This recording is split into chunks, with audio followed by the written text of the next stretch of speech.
Ceci est un livre audio autogénéré par Google. Première partie. L'essor de l'économie française au XVIIIe siècle, inertie et développement. Le beau XVIIIe siècle, comme on a l'habitude d'appeler le siècle des Lumières, par contraste avec le sombre XVIIe siècle, ère de difficultés et de pénuries, est une période où s'affirme une tendance de longue durée à la prospérité. En France, l'envolée de l'économie s'articule autour de 3 étapes temporelles. Récupération économique jusqu'en 1730, hausse hésitante au cours des 3 décennies suivantes, puis accélérée de 1761 à 1775. Sous l'effet de divers facteurs, la croissance économique est accompagnée par un faisceau de mutations silencieuses et d'innovations importantes. Elles permettent l'augmentation de la production entraînant la hausse de la consommation et des échanges, l'amélioration des conditions de transport et l'élargissement des aires commerciales. Se heurtant au poids des traditions et à des freins tant sociaux qu'institutionnels, ces évolutions sont aussi inévitablement porteuses de tensions. À partir de 1775, pourtant, l'essor en question s'est fortement ralenti. Un fléchissement économique général atteint tous les secteurs de l'économie française. Chapitre 1er. Les facteurs de croissance. Une série de facteurs ont fonctionné en tant que moteurs de croissance. Étant largement interdépendants, ils ne permettent pas toujours de distinguer aisément les causes des conséquences de cette poussée sans précédent. 1. Le stimulus monétaire. Bien que le Portugal et l'Angleterre en soient les principaux bénéficiaires, l'or du Brésil irrigue également l'économie française. Il favorise le gonflement du volume des espèces, l'augmentation de la vitesse de leur circulation, la stabilité monétaire enfin et contribue ainsi au retournement de la conjoncture économique. 2. Un climat plus doux. Malgré quelques variations de courte durée, orages dévastateurs, saisons rudes et froides, aux conséquences pourtant sociales et politiques importantes, la climatologie historique suggère que le contexte météorologique s'améliore notamment à partir du milieu du siècle. Cette conjoncture climatique favorable a des effets bénéfiques sur les récoltes. 3.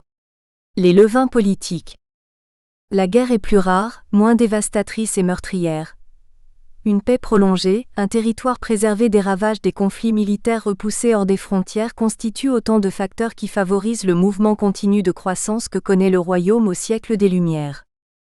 Par ailleurs, en cas d'épidémie ou de crise de subsistance, l'appareil étatique se montre plus efficace, ce qui permet de modérer les effets dévastateurs des fléaux et de calmer la colère populaire.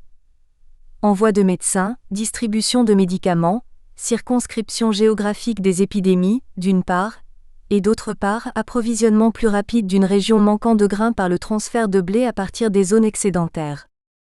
Le poids fiscal diminue par rapport au siècle précédent. Au lieu d'une augmentation de l'impôt, l'État a plus souvent recours aux divers expédients, loteries, création d'offices et à l'emprunt. 4. L'accroissement de la population française. Dans le cadre d'expansion et d'élan du XVIIIe siècle agit la poussée démographique, qui en constitue par ailleurs une condition décisive. Concrètement, après les fortes mortalités des 30 dernières années du règne de Louis XIV, est amorcée la récupération démographique conjuguée à celle de l'économie. Jusqu'au milieu du siècle, on constate, parallèlement à un développement agricole et industriel progressif, un niveau soutenu de nuptialité et de fécondité assorti d'une moindre mortalité. Les résultats de ces évolutions sont plus nettement visibles à partir de 1750. Après 1770, toutefois, l'accroissement de la population du royaume ralentit. Dans ce mouvement caractérisé par l'ampleur, la population française passe de 22 millions à la fin du règne de Louis XIV à approximativement 28 millions sous Louis XVI, ce qui correspond à une hausse de 30% environ. Si cette croissance est importante, elle reste bien en deçà de celle d'autres États européens où pour la même période, une augmentation de plus de 40% est enregistrée.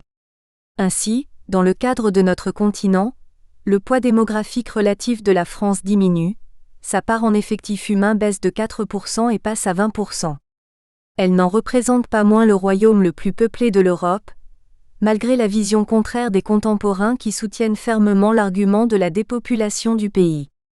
Sans doute, Parce que l'essor en question est irrégulier, il est entrecoupé de disettes meurtrières suite aux accidents météorologiques qui provoquent la baisse de la production agricole. En outre, la croissance démographique est inégalement répartie. Elle varie selon les régions. Forte dans certaines provinces, telles le Nord, l'Alsace, la Lorraine, elle se présente plus modérée, voire nulle, dans d'autres régions, par exemple en Bretagne.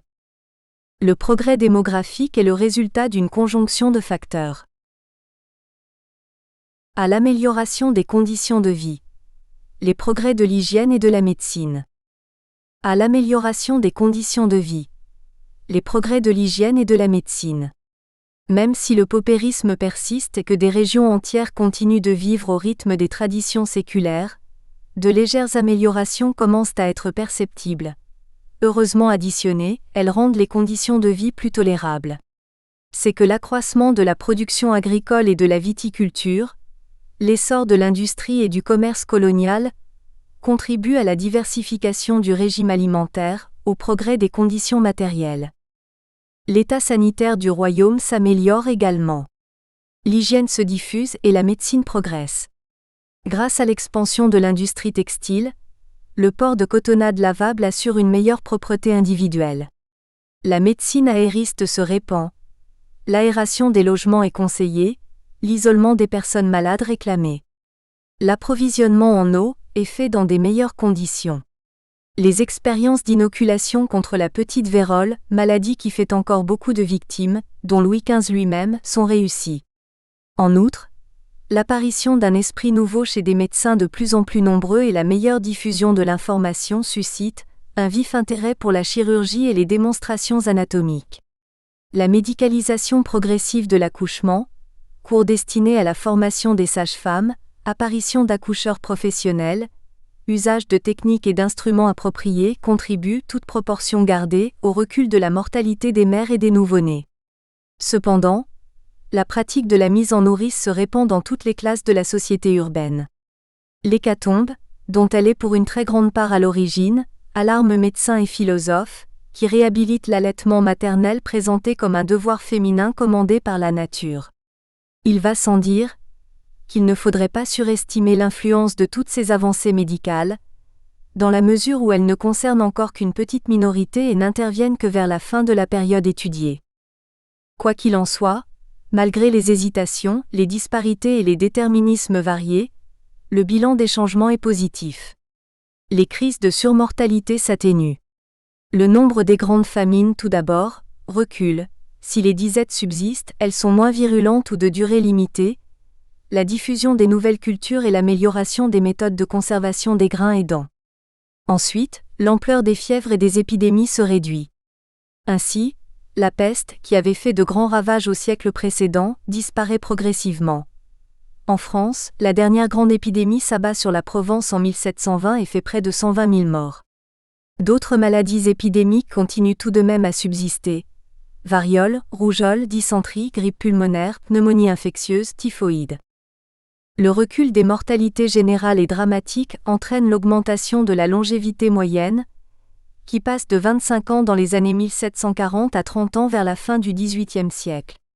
Les Français vivent plus longtemps, commencent à penser l'avenir et à poursuivre un bonheur bien terrestre, ce qui assouplit l'influence des impératifs religieux. Ainsi, ceux qui parviennent à l'âge de procréer sont plus nombreux. B. Une natalité importante. Une natalité importante. La natalité reste élevée, même si la fécondité commence en règle générale à baisser. Ce mouvement malthusien, célibat ou nuptialité tardive abrégeant la période de fécondité des femmes, contrôle et limitation des naissances par leur arrêt ou par l'allongement des intervalles intergénésiques grâce à la diffusion de pratiques contraceptives, peu massif encore il est vrai, fait de la France un cas unique au XVIIIe siècle. Dans les autres pays de l'Europe, il allait se manifester plus tard. Ces causes sont incertaines et difficilement décelables. Plusieurs éléments d'explication peuvent être suggérés. Ils sont d'ordre culturel, alphabétisation, religieux, détachement du christianisme, social, nouvelle attitude à l'égard de l'enfance sous l'effet d'un certain rousseauisme, stratégie familiale contre le morcellement des patrimoines. Ainsi, à la fin du siècle des Lumières, la population du royaume vieillit avec une surreprésentation d'adultes, ce qui conduit à l'émergence de nouvelles questions sociales liées à la vieillesse. Quoi qu'il en soit, cette tendance ne suffit pas à arrêter la croissance démographique. 5. L'accélération de l'urbanisation. Les villes sont partie prenante de l'accroissement démographique, même si le taux de natalité y est moins fort que dans les campagnes. C'est qu'elles attirent, grâce à l'essor de l'industrie du bâtiment, de l'artisanat et des manufactures, le surplus démographique des régions rurales environnantes. Les centres urbains comptent entre 15% en 1725 et 20% en 1789 de la population totale. Leur développement incontestable est fort inégal. Paris passe de 400 000 habitants sous le règne du roi Soleil à plus de 600 000 à la veille de la Révolution.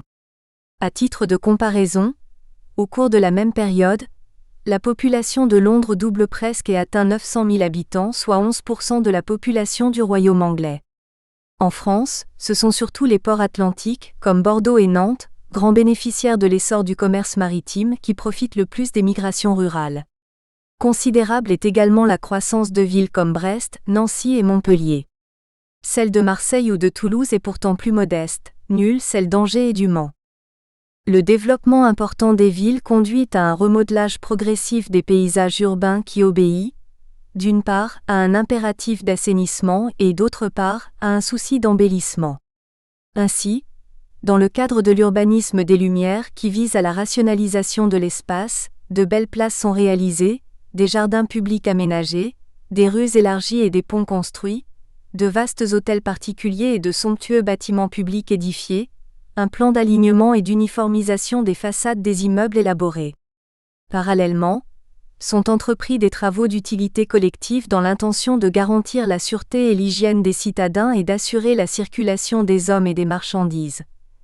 Construction rectiligne pour éviter le danger des incendies et pour aérer la ville. Déclaration royale du 10 avril 1783 réglementant la largeur des rues et à proportion, la hauteur des maisons afin de lutter contre le mauvais air. Travaux de voirie et d'adduction des eaux. Installation des premiers éclairages de nuit.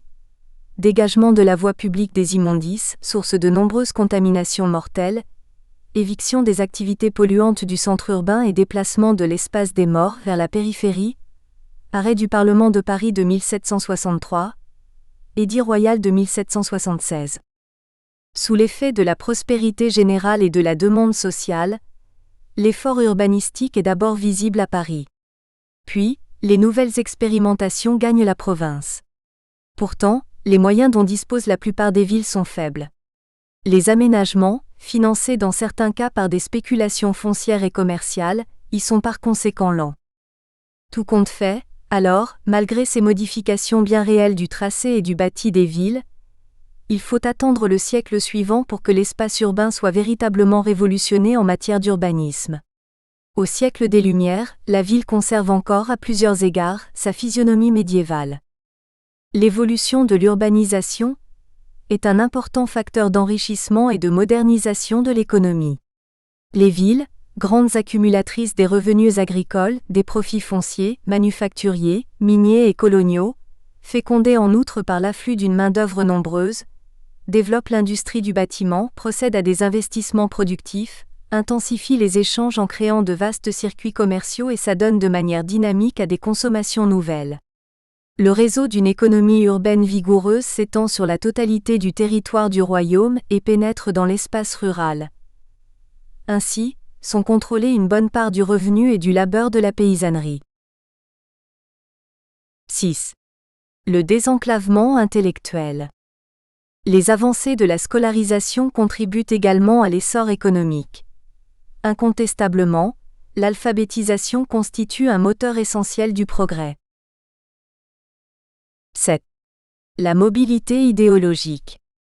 Au XVIIIe siècle sont formulées de nouvelles idées d'orientation libérale qui, conçues dans l'esprit utilitariste promu par les Lumières, commandent l'autonomisation du domaine économique, des préoccupations solidaristes propres à une société de corps.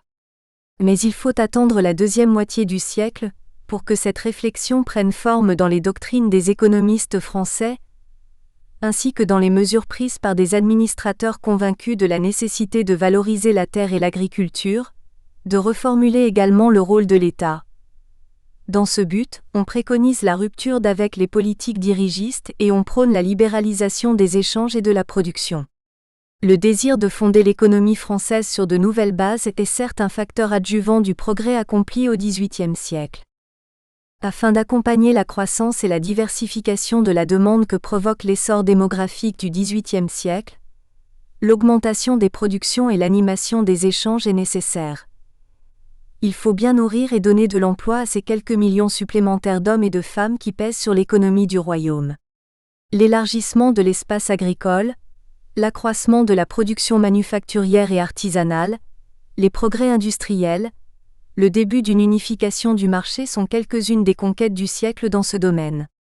Mais en même temps, face à ces évolutions, s'élèvent des obstacles de nature structurelle qui entravent la modernisation des différents secteurs de l'économie française. Il n'empêche que plus on avance dans le siècle, plus les facteurs de progrès accélèrent le rythme des mutations et engagent la France sur la voie de la modernité. Chapitre 2 – Entre stabilité et révolution agricole. Dans une Europe pré-industrielle qui évolue très lentement, la France demeure au XVIIIe siècle un pays essentiellement rural. Plus de 75% de sa population investit le secteur primaire qui progresse certes, mais est loin d'être révolutionné. Souvent les permanences l'emportent sur les innovations. Ainsi, face au défi de l'accroissement sensible du nombre des Français et des Françaises, l'économie agricole apparaît fragile. 1. Le poids des structures et des traditions rurales.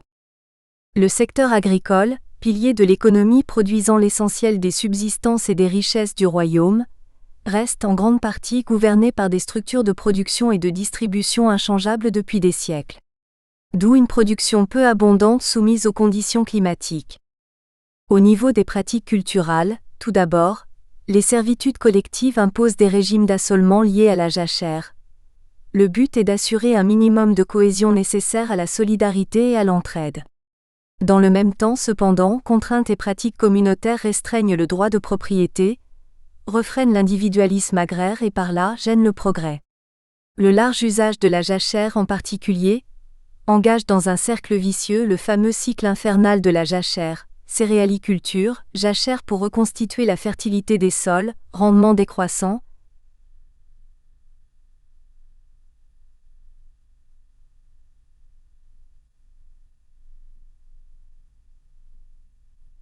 réduction des pâturages au profit des terroirs ensemencés en bled, manque de fourrage, faible développement de l'élevage, fumures insuffisantes, jachère. Peu de changements sont enregistrés également dans le domaine des techniques et de l'outillage. L'essentiel du travail se fait à la main. Les paysans utilisent des outils en bois avec quelques pièces en métal de conception et de fabrication simple. La possession d'un attelage est l'apanage des cultivateurs les plus riches, mais là encore les instruments aratoires utilisés sont le plus souvent rudimentaires et peu efficaces. Enfin, le régime seigneurial et le système fiscal réduisent, s'ils n'éliminent pas, la capacité économique de modernisation de la majorité des petits cultivateurs, écrasés sous le poids de l'imposition royale, de la dîme, des prélèvements seigneuriaux et des loyers de la terre qui ne cessent d'augmenter tout au long du siècle. Ils ne peuvent s'adonner qu'à une agriculture d'autosubsistance familiale ou locale. De là l'écrasante prépondérance des cultures céréalières, base de l'alimentation, même au prix de rendements médiocres. De là également l'endettement de nombreux exploitants. Quant aux rentiers du sol, considérablement enrichis dans un contexte d'augmentation de la rente foncière, ils préfèrent absorber leurs gains plutôt que d'investir dans l'innovation technique en milieu rural. 2. Évolution, progrès, croissance. Vu le poids considérable des structures et des traditions, aucun bouleversement réel ne s'est produit dans le domaine de l'agriculture au XVIIIe siècle. Ce sont plutôt des avancées modestes qui sont enregistrées. Considérées dans leur globalité, elles permettent toutefois de constater une amélioration significative. Dans une conjoncture économique favorable, qui conduit à la hausse des prix et à l'essor de la rente foncière, l'agriculture devient une activité rentable. Son poids dans la croissance du produit national brut la place, vers le milieu du siècle, au centre des préoccupations des milieux économiques, intellectuelle et politique. Sous l'influence à la fois du courant d'agronomie venu de Grande-Bretagne et de l'école physiocratique, on assiste à l'éclosion à partir des années 1760 de sociétés d'agriculture réunissant, à travers toute la France, une élite économique, sociale et intellectuelle. Elles s'emploient à promouvoir et à diffuser les nouveautés agronomiques et les progrès techniques visant à l'amélioration de la rentabilité du sol et de la qualité des productions. Au niveau de l'expérience pratique, ce sont quelques pionniers, seigneurs éclairés et propriétaires de fermes seigneuriales qui, touchés par cette vogue, se montrent férus d'expérimentation.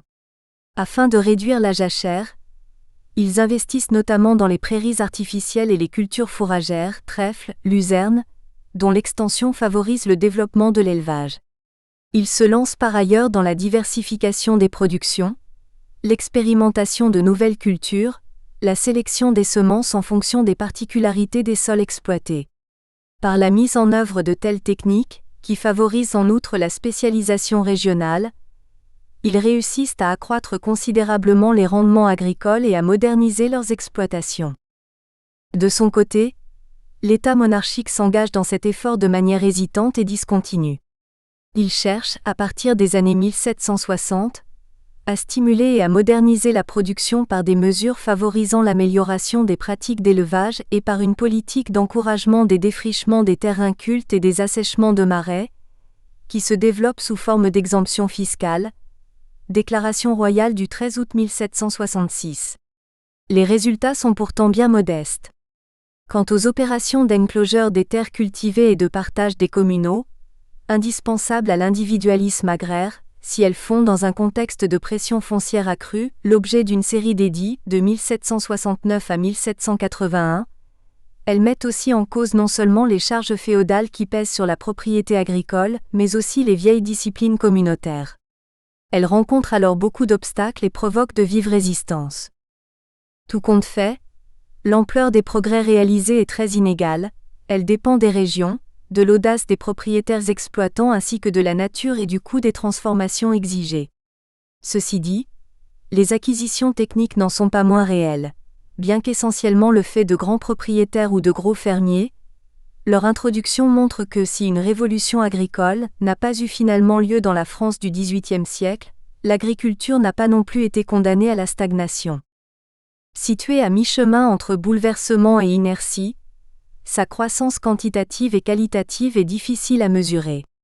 Les rendements céréaliers restent plutôt stables, il est vrai, mais de nouvelles cultures à caractère nettoyant ou se contentant de sols pauvres sont introduites pour faire face aux déchéances alimentaires. Pommes de terre, maïs, d'autres, plus traditionnelles, connaissent une nouvelle et forte expansion, la vigne. Enfin, l'étendue des surfaces cultivées progresse lentement. Sans que ces changements soient spectaculaires, ils parviennent à accroître le produit agricole brut. Une hausse globale entre 25 et 40% est calculée. Bien évidemment, les données locales varient fortement, d'autant plus que la conjoncture n'est pas uniforme. Quoi qu'il en soit, tant dans les grandes plaines que dans les régions de petites cultures, l'effort soutenu et intensif d'une population agricole plus nombreuse pour augmenter la production permet d'accompagner plus ou moins efficacement la hausse démographique et la croissance urbaine. Cette dernière dépend en outre du développement des échanges commerciaux. Chapitre 3 : L'essor commercial de la France au XVIIIe siècle. La vigoureuse expansion du commerce, aussi bien intérieur qu'extérieur, et la hausse considérable du volume des échanges qui s'ensuit est portée par le dynamisme de la consommation ainsi que par une révolution de l'espace inédite. Or, pratiques commerciales de nature capitaliste et politique douanière protectionniste coexistent au XVIIIe siècle. 1. La modernisation des voies du commerce. L'essor commercial du siècle des Lumières, impliquant une intense circulation d'hommes et de biens, est aussi le fait d'un espace mieux maîtrisé grâce à l'amélioration des voies de communication et des moyens de transport. À des voies de communication complémentaires, canaux, rivières et routes. À des voies de communication complémentaires, canaux, rivières et routes. Une vaste politique de construction de canaux et de modernisation des tracés des grandes routes est mise en place sous le règne de Louis XV. Des canaux, reliant les provinces entre elles et interconnectant les différents bassins fluviaux, la Saône, la Loire, la Seine, sont creusées notamment dans la première partie du siècle pour des objectifs stratégiques et marchands. Par ailleurs, les rives des fleuves comme la Loire et la Garonne sont aménagées pour faciliter le travail des mariniers. À la veille de la Révolution française, le royaume est doté de 9000 km de voies d'eau, dont 1000 km de canaux, qui, malgré les contraintes saisonnières et les périls d'une circulation précaire, connaissent de denses courants de navigation et de flottage. Ce bilan est toutefois modeste, surtout en comparaison avec les 1600 miles de canaux ouverts en Angleterre. Au contraire, en matière routière, s'est produit un développement inédit, accompagné de progrès bien réels dans la technique des voitures. Deux facteurs essentiels y ont largement contribué. En premier lieu, la réorganisation en 1716 de l'administration des ponts et chaussées et en 1747, la fondation d'une école spécialisée, destinée à la formation des ingénieurs. Placée sous la tutelle de l'intendant des finances Daniel Truden qui prépare la carte des routes à construire, bureau des dessinateurs créé en 1744, un corps d'ingénieurs entreprend d'équiper le pays de 40 000 km environ de routes au tracé rectifié, élargi, pavé, ombragé et carrossable en tout temps, 1738 à 1782. Ainsi, sont reliés les chefs-lieux des généralités à Paris et dans une moindre mesure, les grandes villes de province entre elles. Le territoire français apparaît plus que jamais en voie d'unification. Le deuxième facteur est lié à la généralisation, en 1738, de la très impopulaire corvée royale, dont les modalités de l'exigibilité évoluent singulièrement au cours du siècle. Les populations riveraines des grands chemins sont requises entre 6 jours et 1 mois, 2 fois par an, pour une prestation en travail affectée à la construction et à l'entretien des routes. Elles doivent fournir de surcroît attelage et outils de terrassement. C'est donc, grâce à une politique centrale d'aménagement de l'espace, mais aussi au prix de lourds sacrifices imposés aux habitants des campagnes qu'est réalisé au moindre coût possible ce vaste et dense réseau routier qui force l'admiration de l'Europe des Lumières. Deux remarques s'imposent ici toutefois. Il faudrait préciser tout d'abord que cette œuvre gigantesque est très inégale. Sa configuration permet de percevoir nettement une France à 2 vitesses. Un nord-est mieux desservi, figure de proue du dynamisme économique, et un sud-ouest isolé et retardataire. En deuxième lieu, il n'est pas sans intérêt de noter que seules les grandes artères sont l'affaire de l'État. Les communications interrégionales, si elles ne sont pas négligées, demeurent moins denses et souvent incertaines. Les routes locales restent quant à elles de piètre qualité, car à la charge des riverains, chemin de terre mal entretenu et souvent impraticable tant en hiver qu'en été. Les conséquences de la mutation spatiale deviennent rapidement sensibles. Elles sont, tout d'abord, de nature politique. Le nouveau réseau routier contribue au renforcement de la centralisation. Les ordres du roi sont transmis et exécutés plus rapidement par ses représentants dans les provinces. L'État intervient également plus efficacement en cas de crise de substances ou d'épidémie. Ensuite, l'économie est stimulée. Des routes toujours plus nombreuses favorisent les échanges, la fluidité des marchandises, la pénétration des activités économiques urbaines dans le tissu rural, le désenclavement et la spécialisation des économies régionales. Sur le plan social, l'amélioration des communications facilite le déplacement vers les villes d'éléments jeunes en quête de travail et prompts au vol et à la rébellion, ce qui aggrave forcément l'instabilité sociale en milieu urbain. Enfin, cette nouvelle dynamique territoriale rend possible le développement d'un autre réseau, celui de la Poste. La Régie des diligences et messageries est créée sous Louis XVI. Grâce à ces interventions, les nouvelles circulent plus facilement, les idées et la civilisation se diffusent à grande échelle et relient intellectuellement les habitants et les habitantes du royaume français. B. Les ports maritimes. B. Les ports maritimes. Ouverts à la mer, autre voie de communication importante, les ports constituent des foyers commerciaux importants. Plus particulièrement, Marseille, Bordeaux, Nantes, Rouen et Le Havre se partagent le 90% du trafic avec les colonies. Marseille, seul grand port méditerranéen, détenant le monopole des échanges avec le Levant après le rétablissement des relations avec l'Empire ottoman, connaît une expansion considérable, notamment dans la deuxième moitié du XVIIIe siècle, qui lui assure le 4e rang parmi les villes portuaires françaises. Après la suppression de la Compagnie des Indes, en 1769, Marseille s'ouvre à d'autres espaces commerciaux, les Antilles, les Indes, la mer Noire.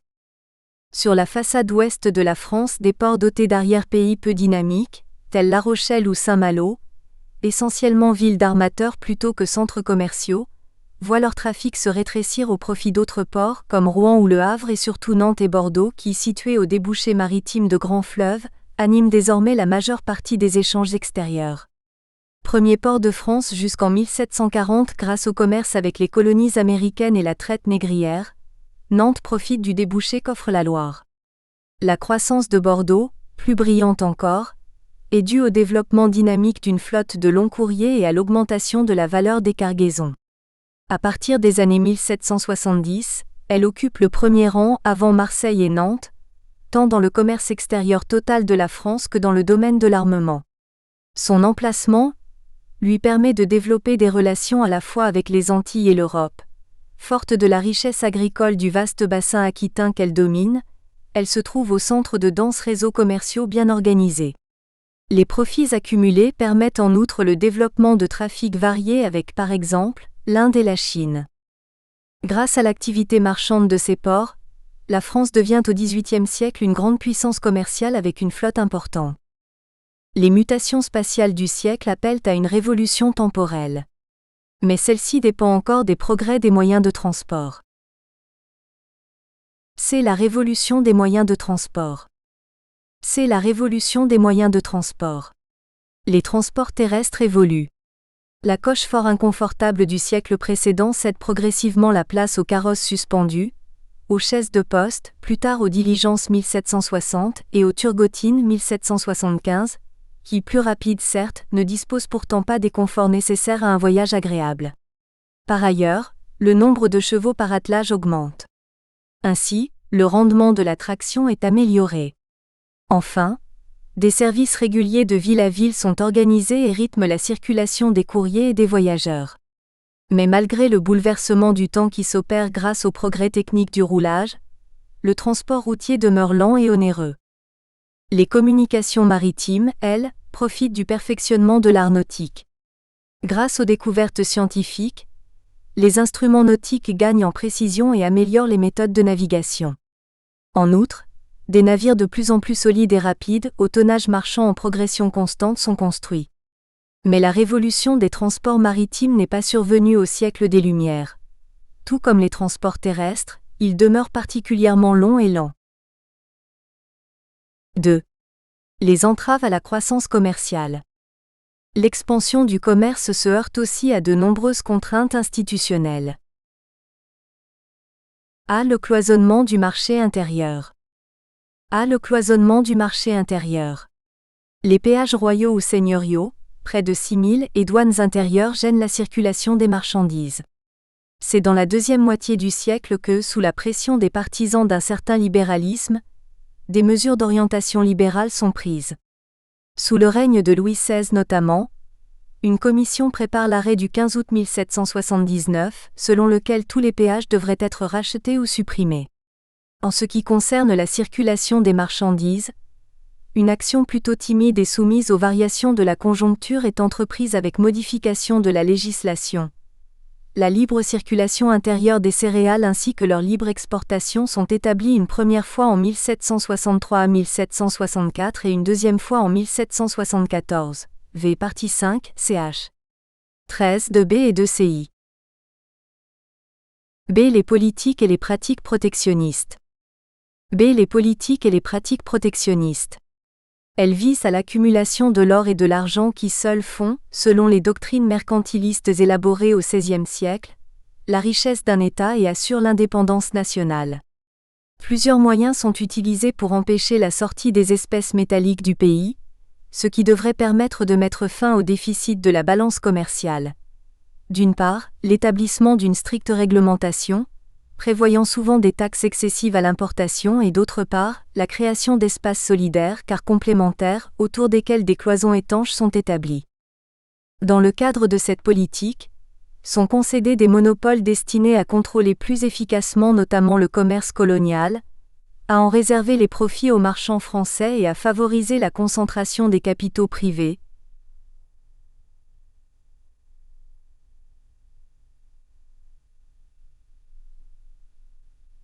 Les métropolitaines possèdent le privilège des transports et des compagnies de commerce à charte, par exemple les compagnies des Indes orientales et des Indes occidentales, s'emparent pratiquement des colonies françaises. En échange de l'exploitation exclusive du commerce, elles sont chargées de la colonisation, de la gestion et de la protection de ces territoires. Dans ce but, elles disposent des troupes et des places fortes qui leur permettent en outre d'établir une domination politique de plus en plus large géographiquement. Parallèlement, est appliqué le système de l'exclusif, sorte de pacte défini par une législation réglant les rapports entre la France et ses territoires d'outre-mer. Il réserve le trafic avec les colonies à la seule métropole. En vertu de ce régime, des compagnies de commerce en tirent les matières premières pour les vendre ensuite en France. Inversement, les colonies constituent les débouchés captifs pour la production nationale manufacturée. Mais, en raison de l'active contrebande qui se développe avec la complicité des autorités locales, le système de l'exclusif colonial est imparfaitement appliqué. De toute manière, après la signature du traité de Paris 1763, en raison de multiples facteurs politiques, économiques, idéologiques, on observe un desserrement progressif et partiel des anciennes réglementations, notamment aux Antilles. C'est les faiblesses des structures bancaires. C'est les faiblesses des structures bancaires. Si en Europe les premiers signes de la mise en place des structures bancaires sont progressivement perceptibles, lettres de change, marché boursier, généralisation de la spéculation, aucun établissement municipal n'arrive à organiser en France le crédit public. Les 3 tentatives du XVIIIe siècle ont finalement échoué. Au début du règne de Louis XV, le stock métallique fait cruellement défaut au royaume en raison de la conjoncture diplomatique, guerre franco-espagnole. De plus, le recours au papier-monnaie est très limité dans le pays. À cette carence répond la création, en 1716 par l'Écossais John Law de la première banque française de change, d'escompte et d'émission de billets. Or sa retentissante faillite en 1720 à cause d'une spéculation effrénée, jette un discrédit durable sur le papier-monnaie et hypothèque la mise en place d'un système bancaire public. V partie 5 ch. 13 1c. La politique déflationniste adoptée dans les années 1720, conjuguée à l'essor de l'économie, a rendu possible la stabilisation de la livre française. Cette évolution favorise l'augmentation de la circulation métallique. Dans la deuxième moitié du siècle ont lieu 2 tentatives de création d'une banque. Une caisse d'escompte est fondée en 1767 et fonctionne jusqu'en 1769. Dans la conjoncture financière difficile qui suit la guerre de 7 ans, le but de son promoteur, le financier Laborde, est de faire des avances au roi en échange de certains privilèges financiers. Entièrement entre les mains d'officiers de finance, elle remplit médiocrement son rôle puisque le taux d'intérêt élevé ne paraît pas attractif aux hommes d'affaires. En 1776, une deuxième caisse d'escompte entièrement privée est conçue par le banquier Isaac Panchaud. Le dessein de ce dernier est de faire baisser le taux d'intérêt du crédit commercial et d'en faire profiter à l'État qui arriverait ainsi à rétrécir la dette publique. Au cours de la guerre en Amérique, la caisse se transforme en banque du Trésor et négocie les effets publics. C'est le moment où le numéraire paraît manquer de nouveau en France. Cette évolution n'est pas sans conséquence sur le déclin de l'activité économique à la veille de la Révolution française. Toutes ces entraves, politique protectionniste, contraintes institutionnelles, absence de structure bancaire, n'arrivent pourtant pas à freiner l'essor du commerce. 3. La dilatation des espaces commerciaux, aires et produits. En effet, au XVIIIe siècle, les aires commerciales, de mieux en mieux articulées, connaissent une expansion fulgurante, les échanges s'intensifient, les produits se diversifient. Ce développement contribue largement aux croissances du siècle. Le commerce intérieur. Le commerce intérieur. Les transactions intérieures tiennent une place importante dans le commerce français, puisqu'elles en représentent le 75%. Au XVIIIe siècle, les grandes foires régionales et internationales polyvalentes se multiplient et leur trafic croît de manière impressionnante, bien qu'inégalement. En l'espace de quelques décennies, il triple quasiment. Les foires les plus connues sont celles de Caen et surtout celle de Beaucaire, bénéficiaires du voisinage de Marseille. Troyes et Lyon sont des centres de tractation permanente. On discerne plusieurs espaces qui se superposent depuis les terroirs jusqu'aux aires régionales. À un premier niveau, les relations locales établies entre les villes et le plat pays permettent l'insertion croissante des populations rurales dans les différents circuits commerciaux par la production et la consommation. À un deuxième et troisième niveau, se développent les rapports régionaux et interrégionaux. Les produits trafiqués à l'intérieur de ces zones sont en principe des denrées alimentaires, céréales, vins, sel, et des produits textiles répondant aux besoins premiers de la population. Or, même si le trafic intérieur croît manifestement au cours de cette période, c'est dans le domaine du commerce international que les avancées les plus spectaculaires sont enregistrées. B. Le commerce extérieur. B. Le commerce extérieur. Celui-ci progresse d'au moins 400% entre 1716 à 1720 et 1787 à 1789. En particulier, le trafic colonial, emporté par une hausse impressionnante, devient 10 fois plus important, alors que les échanges avec les autres pays du continent européen ne font que quadrupler. Durant les dernières années de l'Ancien Régime, pourtant, les importations l'emportent sur les exportations. Le commerce est largement dominé en France par l'importation de matières premières, entre 25% et 35%, et par le transit et la réexportation de denrées alimentaires et de produits coloniaux, 56,6%, où d'ailleurs, les premières places reviennent sans conteste au café et au sucre. Au même moment, le négoce anglais est surtout axé sur l'exportation de produits manufacturés et l'importation de matières premières et de denrées. L'étude de la répartition géographique des marchés permet de suivre les flux du commerce extérieur. Le premier espace est constitué par l'Europe. Même si, proportionnellement à l'essor des liaisons transatlantiques, ce négoce est marqué de manière générale par une décélération certaine, il représente tout de même une part non négligeable du commerce extérieur. Entre 20% et 30% des exportations et de 7% à 13% des importations avec l'Angleterre et l'Europe centrale et nordique, qui constituent l'élément le plus dynamique du commerce européen. Les échanges avec les pays de la péninsule ibérique présentent un excédent commercial, ce qui n'est toutefois pas le cas du trafic avec le marché italien. Au Levant, deuxième zone commerciale, la France tient une place de tout premier ordre. Ceci dit, les rapports fluctuants avec l'Empire ottoman expliquent le dynamisme inégal qui caractérise l'activité commerciale au cours de la période étudiée. La prospérité du trafic avec le vieux continent et le Levant repose surtout sur les réexportations de produits coloniaux, ce qui explique l'importance des espaces d'échange formés par les Indes orientales et occidentales pour le commerce français. Son essor n'a pas été sérieusement gêné par la dislocation du premier empire colonial français, entériné par le traité de Paris de 1763. La France est bien placée sur les routes commerciales avec la péninsule indienne. La Compagnie des Indes orientales, fondée par Colbert en 1664 et réorganisée une première fois en 1719 et une seconde en 1723, jouit d'un privilège pour tout l'Extrême-Orient. Elle est aussi installée à Madagascar et aux Mascareignes, l'île Bourbon et l'île de France. Chargée de l'administration des établissements français, elle est représentée dans cette zone commerciale par un gouverneur général dont dépendent les directeurs des comptoirs et les agents. Grâce aux 33 navires armés en 1725, le trafic de produits comme les étoffes, les épices, les métaux précieux, le salpêtre, le santal, les nacres, les porcelaines, les parfums et le thé connaît une augmentation progressive qui culmine au milieu du siècle. Les établissements français se développent à mesure de cette croissance. La capitale Pondichéry, 1670, grande ville embellie par des travaux d'aménagement, est entourée de nombreux comptoirs cédés par les princes indiens contre redevance. Chandernagore, 1690, Mahé, 1721, Yanaon, 1723 et Karikal, 1739.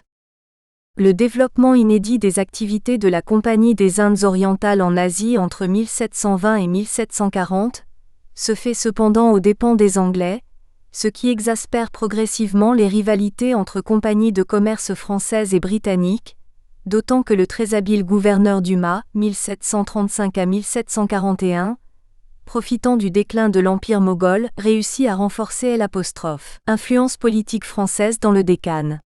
Digne continuateur de Dumas, Dupleix mène de 1741 à 1754 une politique de prestige. Son but ? Trouver des revenus supplémentaires et étendre le protectorat du royaume dans le Décan. Une série d'échecs militaires entraîne pourtant son désaveu. Il est alors rappelé à Paris. Ni la compagnie ni le roi n'ont l'intention de poursuivre le projet de conquête et d'annexion de Duplex. Fort dispendieux et sans bénéfice rapide, il menace de surcroît la paix avec l'Angleterre. Malgré la politique de neutralité menée depuis lors, l'Inde ne fut pas épargnée des guerres européennes de la deuxième moitié du XVIIIe siècle. Celles-ci ont un impact certain sur le mouvement des marchandises. Après 1763, le commerce avec l'Extrême-Orient reprend, mais en 1700... Nous espérons que vous avez apprécié cet aperçu. Pour continuer à écouter ce livre audio sur Google Play Livres, utilisez le lien dans la description de la vidéo.